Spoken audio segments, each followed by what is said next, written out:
Who was this movie made for? Is a silly question. The reason why men ask that is because men instinctively love women and they can't come to terms with the fact that women don't like us or even hate us. So they ask this question. Now, this particular YouTuber, Film Threat, he's starting to come close to what's going on.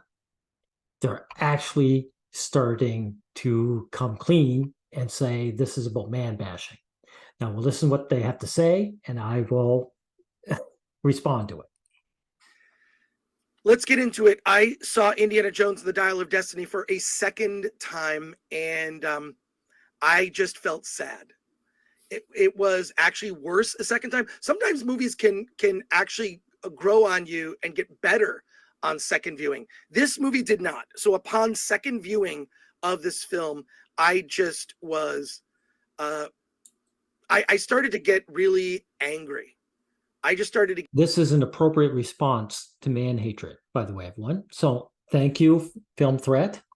Make sure that's your name. Yes, Film Threat, for voicing that. This is the proper response. Get angry about it. That look, and not just because of the way that Harrison Ford is portrayed, but the way that Kathleen Kennedy seems to be interested in simply castrating all the male characters from Lucasfilm properties. Thank you for admitting that. See, they're getting close. Men are getting closer.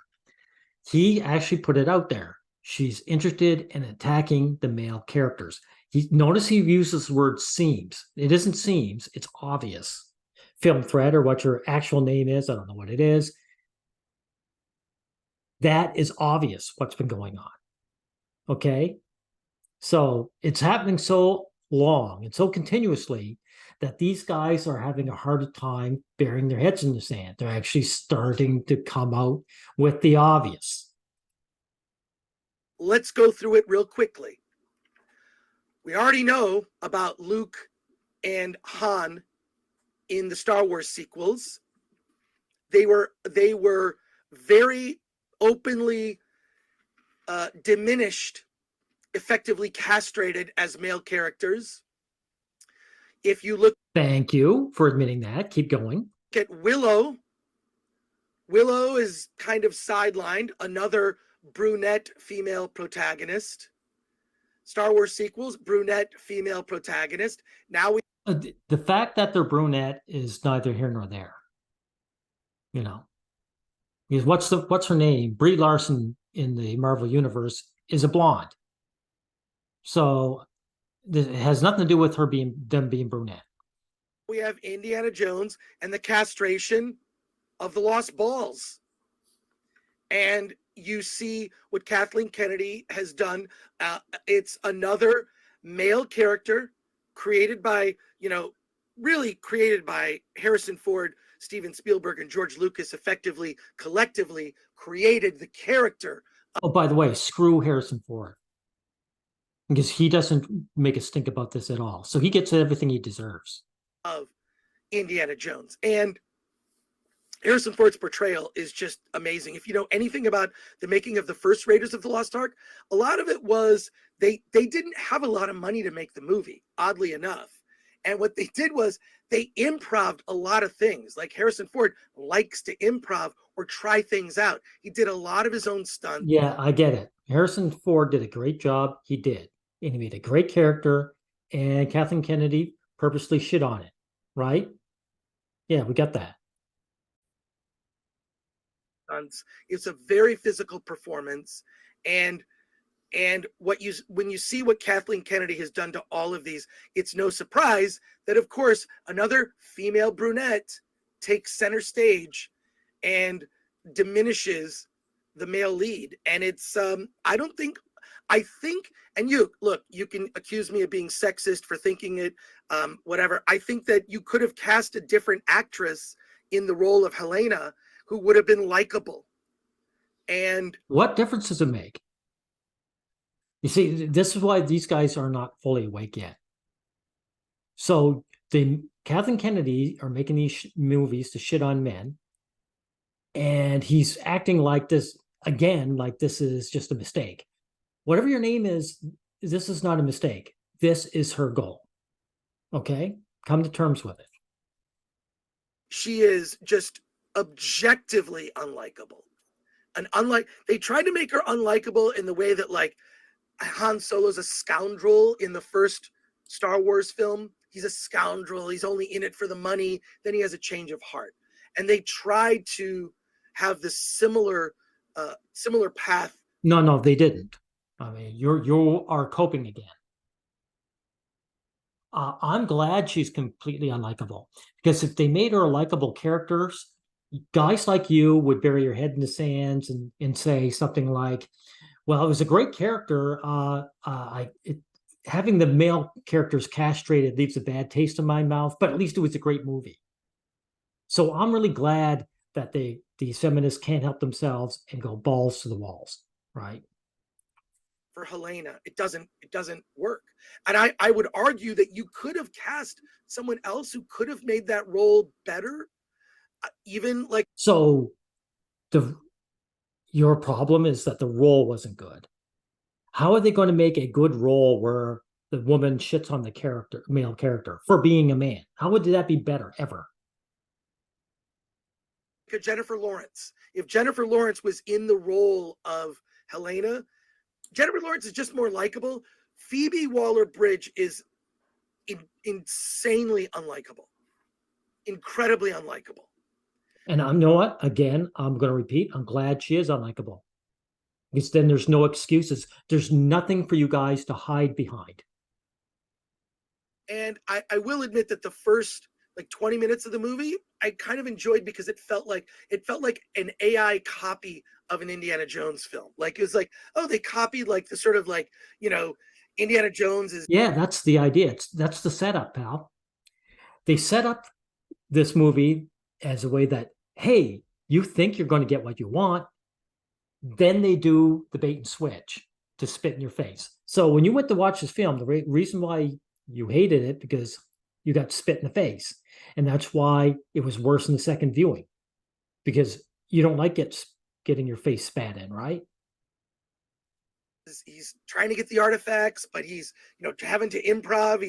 He's like there are moments of levity and humor mixed with action and surprise, and he's got to kind of improv his way out of whatever mess he's gotten himself into. First 20 minutes is kind of fun. And Mads Mikkelsen is really good as Jürgen Voller. He's just the embodiment of evil. I really liked his portrayal. And I'll say even the most minor roles are very well cast. Like Jürgen Voller has these two heavies, one with a southern accent, a mustache. This is neither here nor there. It is Phoebe Waller-Bridge and the script that is the weakness of this. So this hate propaganda film is all right with you. It's just that she's the weakness. You're talking like the quality of the film. Men do this all the time.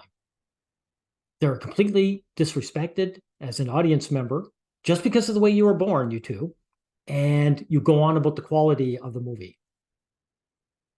Well, you guys really know your place. And I just, Alan, I think you made the right choice.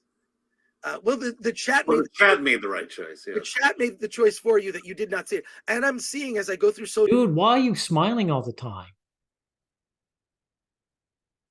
Social media, people that I know in the space. Like, why aren't men pissed off? Like, this guy's angry, but still not enough. Pop culture and movies are actually choosing to not go see the film because they don't want their memory of Indiana Jones ruined. I respect that choice. It looks like it's also going to bomb at the box office. I mean, it was a packed crowd, but the AMC Burbank 16 is always packed. It's one of the biggest movie theaters in America. Oh, by the way, you two, it doesn't matter if it bombs. Feminist films have been bombing since 2016, since it came out with Ghostbusters 2016. Doesn't change anything, does it? Feminists are willing to burn a business to the ground to spit in your faces. I want you guys to think about this. If you ever see my video, in terms of profitability, and it's become, after the closing of the ArcLight cinemas, it's become the theater that everyone goes to. You can regularly see, not just me there, Christopher Nolan goes there as well. A buddy of mine, Tyler, saw Chris Nolan there with his I kid. don't care about Chris Nolan. That's not what's important to this. But back to this, it didn't grow on me as some films do. Really? So this hate piece of propaganda, this hate propaganda piece didn't grow on you? Wow.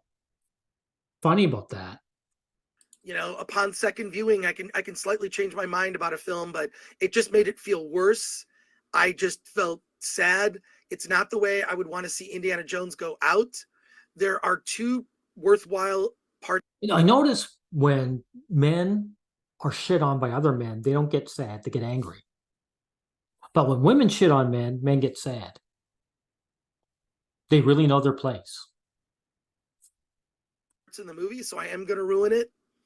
The first 20 minutes feels like an Indiana Jones film, and the very end of the film, there's a brief scene with Marion that is very touching. I just seeing those two actors and Karen Allen there, it was great. It was really great, that final scene. But they really kind of set it up. Sorry. Perfect. What do you? No, I'm trying to star something and it shifted on me. And It's okay, man. It's okay. I appreciate that Alan's doing his job. Doing his job there, along with Ms. P. Coffee behind the scenes. So yeah, bottom line, this is, I'll just say that Indiana Jones and the Dial of Destiny embodies everything that's wrong with modern Hollywood. The only thing wrong with modern Hollywood, really, is that it's man-hating. It's been taken over by feminists. That's the source of all these problems, right? Is embodied in one film. Everything wrong. I'm going to say this again, pal, because I don't know your name. If they could have made a stellar hate piece against me, and I would still reject it. Because that's the principle of it. I'm not a lay down like the average guy, like you guys are. Someone makes a hate piece propaganda against me, I do not see it. Matter of fact, I protest against it.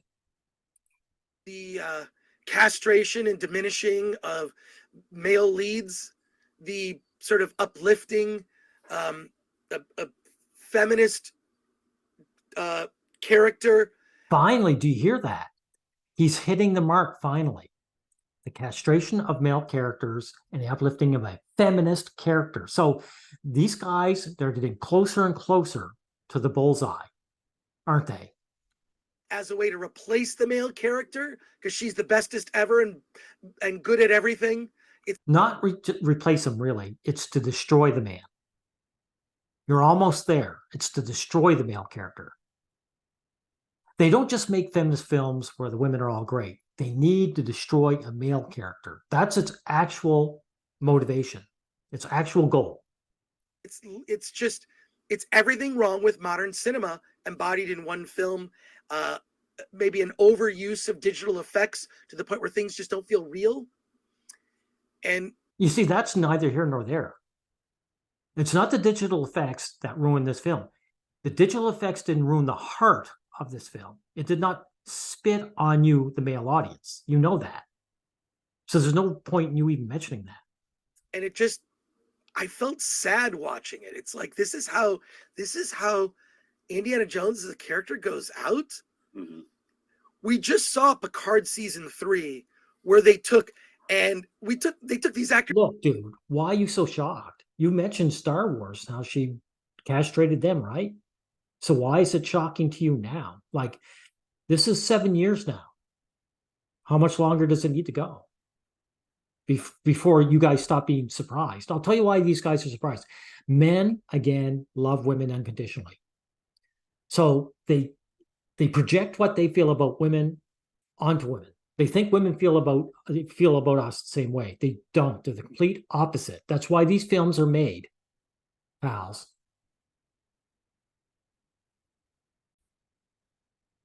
Here, guys, I'm just getting past the unnecessary clutter to the points that count. Should be taught in film school as to how not to reinvigorate a franchise. Literally, Kathleen Kennedy has taken every intellectual property, all the IP that Lucasfilm has, and she's destroyed it. Thank you for admitting it. This is a step above so far of any of these commentators I've ever seen. And she's got a t-shirt saying the future is female. She's a feminist. She's card carrying. So you know that's what it is. Why do you guys keep acting surprised? And you can't ignore it. And you can call the people making these very I disagree. I think even you guys at this point are still ignoring it to a certain degree. You're being pulled by the gravity of this black hole of hatred, one step at a time. But when you ask the question, who is this movie was made for, you're still burying your heads in the sand. Valid criticism, sexist, but it doesn't, it ignores the fact that these are not successful. It doesn't, look, if she made these and they were huge successes box office wise, which is how people vote, you vote when you go to the box office and you put down money, you're saying whether the studio doesn't care if you dislike the movie. They've already got your money, but you're voting with your pocketbook. Exactly, which is why I made a video years ago saying get woke, go broke is a joke.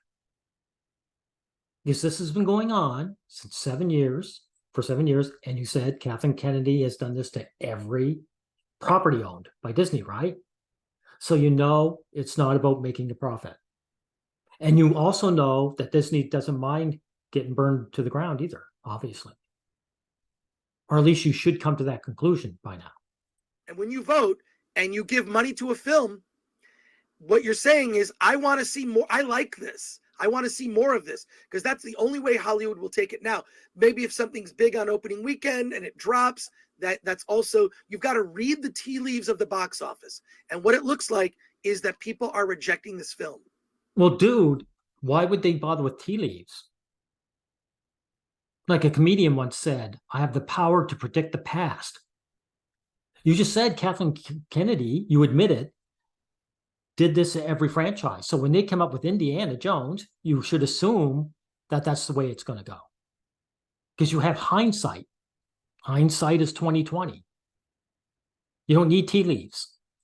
People are rejecting it. And I also think that part of the reason people are saying that it's not as bad as I thought, it's not as bad as I thought. Do you know why they're saying that? Because they've been told it's bad. They've been told it's bad. So any man who goes to this man-hating film and says it's not as bad as I thought is a lowlife. I have nothing but contempt for a man who says that, who goes to these films. Remorse, basically. Yeah, like since what was it? End of May is when they showed it at Cannes. So they have been told that Indiana Jones: The Dial of Destiny is bad for over a month. That when it's finally released, it's not that bad. If he said that, he was lying too. And so, like, if you've heard that, it's sort of like, oh, this is terrible, it's terrible, it's terrible, and then you go to it, it's like, oh, that was actually kind of fun. So you would say the castration of our male hero character is fun. Okay, that person was either lying or he's a laydown. Either way, I have contempt for him. It's fine, but I think part of the reaction of people is hearing it's bad so often, and then you finally see it and think to yourself, it's not that bad. I'm not saying there aren't some really good moments. The parade chase with Indiana Jones on a horse, pretty entertaining. So if the KKK made a propaganda film against the Jews, would you be saying that, oh, it's a hateful film, but it has these really good moments in it? Is that what you would do? Indiana Jones, in the first 20 minutes of the movie with the Germans, the deep fake. I won't say the deep fake. The deep fake was the best we've seen it. I don't care about deep fakes. Don't care what he's talking about here. It makes me sad because Kathleen Kennedy clearly has a view of herself. She does a view of what she wants. She wants to replace all of these characters with her. And see, this is why they keep talking about brunettes. Yes, they do. These feminists do self-insert characters. That's true. But again, Brie Larson is a blonde, right? These feminist films, I mean, it's only coincidence that she's choosing all brunettes, right? The core problem here is that the male character is being disrespected. Doesn't matter if it's an insert character or what color her hair is. Okay? and this castration, you can look. This castration of the male characters is it's you can't unsee it. Thank you. And since you can't unsee it, would you stop talking about the quality of the film? That is the only thing that matters here. The only thing. Once you see it, I want to share. Well, that's exactly why I'm glad I'm not seeing this, because I don't want to have to unsee this movie, and it'll be impossible to do it. This is from my personal Twitter here. I'm gonna show you this. It's from my personal Twitter. All I said was, which do you prefer? So there you go. New Hollywood or old Hollywood? I'll zoom in so you can. If you were brave at all or aware or whatever word you want to use, you wouldn't be new Hollywood and old Hollywood. It'd be feminist Hollywood and good Hollywood. See, so you guys are still burying your heads in the sand to a certain degree. You can see it a little bit better. But there we are. New Hollywood, old Hollywood. Which do you prefer? So my personal Twitter is that Chris Gore. So there you go. I think that about sums it up. This is what they want. They want us to look at Helena, make her the hero. But the thing is, it's no. They don't want to make her the hero. They want to make the shit on the male character. And they use her to do it. That's why what's your name, Chris? That's why another reason why the female character is so horrendous. It's done on purpose. They're not just replacing the male character with a good female character. They're taking a bottom of the barrel subhuman and saying she is going to be taking his place. It's not to uplift her, it's to shit on him. Okay? Not resonating. It's not in the zeitgeist. It's not. People are. So man-hating isn't resonating with you? Well, that's good to hear. Not responding to it in a positive way. They just objectively are not. So, you can criticize the critique, but ultimately, you can't. Actually, you can't criticize the critique. All you should do is say, this is a hateful movie and I don't support a hate movement. There's nothing to criticize. Ignore it. You can't ignore it. So do you want me to get into the Kathleen Kennedy interview? Yeah, Alan, what happened? There was okay, so today posted Empire Podcast, Empire Magazine. They did an interview with Kathleen Kennedy and Frank Marshall, and some interesting things came out. The interesting thing about this interview is she's very positive about this movie, but if you really dig into what she's saying, you realize that this movie was a mess. Let's just say this: the driving force behind the story and the motivation of Indy 5 was Harrison Ford. He was very enthusiastic about this. That's why I have nothing but contempt for him. So Harrison Ford was enthusiastic about having his own iconic character that he built be shit on. Well, Harrison Ford is a real subhuman then, isn't he? He worked with James Mangold in the past. The two of them have a great relationship. And that's how James Mangold got hired to do the job, because of his familiarity with Harrison Ford. And also James Mangold brought in the writers. So those were his writers. And so the impression you kind of got from the interview was that she was fairly hands off when it came to story and things like that. But there you go. What she's done, she's a feminist. She's networked with other feminists and gotten them into Let me see if I can't find a picture of. No, I won't bother. But I've seen photographs of her and a bunch of young women, other feminist women. So she's got enough feminist in that she doesn't have to lay a finger on this to ruin it. That's what's going on here. No. I will take that back. Let's see. Oh, wow. The force is female, bunch of young women. There they are. Oh, look at this. Look at this. Kathleen Kennedy reveals executive team, all young feminist women, right? Well, some of them aren't young, but the point is all women. Okay. Okay. So with that kind of crew behind her, she doesn't have to touch any of this film at all. It's still a feminist film. Thank you. But this was basically a Harrison Ford, James Mangold production. In fact, Harrison Ford admitted at D23 that he was the one responsible for bringing Phoebe Waller-Bridge into Indy 5 here. Okay, then he's a scumbag feminist then. And I spit on him. The other interesting thing is this was a COVID shoot. And I don't know if you noticed it, but I didn't notice. The movie began production before COVID. I don't care about COVID. COVID has nothing to do with this film whatsoever. Yep. Yeah, this guy tried to blame COVID for this feminist film. That's pathetic, whatever your name is. Can you bring up the article? It was a podcast. So it was a podcast. Okay, sorry.